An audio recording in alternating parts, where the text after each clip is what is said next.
আসসালামু আলাইকুম। স্বাগতম জানাচ্ছি বিবিসি নিউজ আন্তর্জাতিক সংবাদে। শুরুতেই সংবাদ শিরোনাম, এরপর বিস্তারিত। পারমাণবিক অস্ত্র তৈরি না করতে রাজি ইরান, ট্রাম্প। হরমুজের কাছে জাহাজে হামলা, ফের বাড়ল তেলের দাম। ইরান চুক্তিতে সব হারা নেতানিয়াহু। ফিলিস্তিন ইস্যুতে ইরানের অবস্থানের প্রশংসা হামাসের। দর্শক, এতক্ষণ শুনছিলেন সংবাদ শিরোনাম, এখন বিস্তারিত। আপনি যদি ইসরায়েলের ধ্বংস চান এবং মুসলিমদের পাশে থাকেন, তাহলে ভিডিওতে লাইক করে চ্যানেলটি অবশ্যই সাবস্ক্রাইব করে দিবেন এবং আপনার মূল্যবান মতামত অবশ্যই কমেন্টে লিখে জানিয়ে দিবেন। পারমাণবিক অস্ত্র তৈরি না করতে রাজি ইরান, ট্রাম্প। মার্কিন প্রেসিডেন্ট ডোনাল্ড ট্রাম্প দাবি করেছেন, ইরান শতভাগ নিশ্চিতভাবে পারমাণবিক অস্ত্র তৈরি না করার ব্যাপারে সম্মত হয়েছে। সাম্প্রতিক সংঘাতের পর যুক্তরাষ্ট্র এখন শক্তিশালী অবস্থান থেকে তেহরানের সঙ্গে আলোচনা করছে বলেও জানান তিনি। এক প্রতিবেদনে এ তথ্য জানিয়েছে সংবাদ মাধ্যম মিডল ইস্ট আই। ট্রাম্প আরও বলেন, কৌশলগত হরমুজ প্রণালী এখনও উন্মুক্ত রয়েছে। তার দাবি, গত 23 জুন এই নৌপথ দিয়ে রেকর্ড 1,90,00,000 ব্যারেল তেল পরিবহন করা হয়েছে। হরমুজের কাছে জাহাজে হামলা, ফের বাড়ল তেলের দাম। ওমান উপকূলের কাছে হরমুজ প্রণালীর অদূরে একটি পণ্যবাহী জাহাজে অজ্ঞাত উৎস থেকে ছোড়া ক্ষেপণাস্ত্রের আঘাতের পর আন্তর্জাতিক বাজারে তেলের দাম আবারও বেড়েছে। এ ঘটনায় গুরুত্বপূর্ণ এই নৌপথের নিরাপত্তা এবং অঞ্চল থেকে তেল রপ্তানি স্বাভাবিক হওয়া নিয়ে নতুন করে উদ্বেগ তৈরি হয়েছে।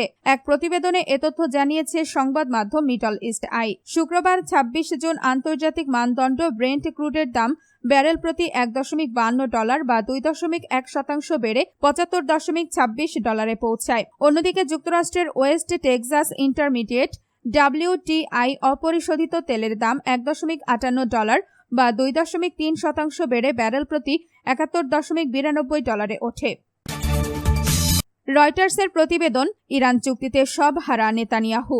যুক্তরাষ্ট্র ও ইরানের মধ্যে যুদ্ধবিরতি চুক্তি মধ্যপ্রাচ্যের রাজনীতিতে নতুন সমীকরণে তৈরি করেছে। দীর্ঘদিন ধরে ইরান মোকাবেলায় যুক্তরাষ্ট্রের সবচেয়ে নির্ভরযোগ্য অংশীদার হিসাবে নিজেকে প্রতিষ্ঠিত করেছিলেন ইসরায়েলের প্রধানমন্ত্রী বেনিয়ামিন নেতানিয়াহু। তবে ওয়াশিংটনকে নিজের ইচ্ছামতো পরিচালনা করার তার সেই দাপুটে রাজনৈতিক ভাবমূর্তি সম্পূর্ণ ভেঙে দিয়েছে এই চুক্তি। বিশ্লেষকদের মতে, মার্কিন ইরান শান্তি চুক্তির ফলে সবচেয়ে বড় রাজনৈতিক বিপর্যয়ের মুখে পড়েছেন নেতানিয়াহু। নেতানিয়াহুর বিশ্বাস ছিল, তিনি যুক্তরাষ্ট্রের ওপর কার্যকর প্রভাব খাটিয়ে ইসরায়েলের স্বার্থ রক্ষা করতে পারবেন। রিপাবলিকান পার্টির সঙ্গে ঘনিষ্ঠ সম্পর্ক গড়ে তুলে তিনি বারবার বলে এসেছেন, তেহরানকে নিয়ন্ত্রণে রাখতে হলে অব্যাহত সামরিক চাপ ছাড়া কোনো বিকল্প নেই। মার্কিন কূটনীতিকরা তাকে আমেরিকান হুই স্পারার বলেও অভিহিত করতেন, কারণ তিনি এমন একজন নেতা হিসাবে পরিচিত ছিলেন যিনি সরাসরি ওয়াশিংটনের নীতি নির্ধারণী পর্যায়ে প্রভাব ফেলতে পারতেন। অন্য কোনো ইসরায়েলি প্রধানমন্ত্রী নেতানিয়াহুর মতো এতবার মার্কিন কংগ্রেসে ভাষণ দেননি বা মার্কিন রাজনৈতিক অঙ্গনে এত দীর্ঘস্থায়ী প্রভাব গড়ে তুলতে পারেননি।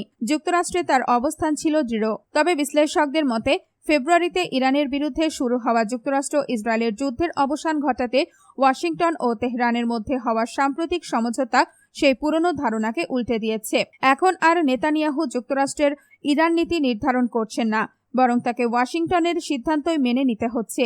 এক প্রকার তার ওপর জোর করে চাপিয়ে দেওয়া হচ্ছে। মার্কিন প্রেসিডেন্ট ডোনাল্ড ট্রাম্প এমন একটি সমঝোতার পথে এগোচ্ছেন যেখানে ইসরায়েলের আপত্তিগুলোকে ক্রমশ বাধা হিসাবে দেখা হচ্ছে। সাবেক মার্কিন কর্মকর্তা ডেনিস রস বলেন, দেশের ভেতরেও নেতানিয়াহু কঠিন অবস্থায় রয়েছেন। একদিকে ট্রাম্প প্রশাসন যুদ্ধ শেষ করতে চায়, অন্যদিকে নেতানিয়াহুর রাজনৈতিক সমর্থকরা বিশেষ করে লেবানন ইস্যুতে কোনো ধরনের ছাড় দিতে রাজি নয়। ফলে তিনি এমন এক পরিস্থিতিতে পড়েছেন যেখানে সেনা প্রত্যাহার করলে রাজনৈতিক ক্ষতির ঝুঁকি রয়েছে এবং সামরিক অভিযান বাড়ালে ওয়াশিংটনের সঙ্গে সংঘাতের আশঙ্কা তৈরি হবে।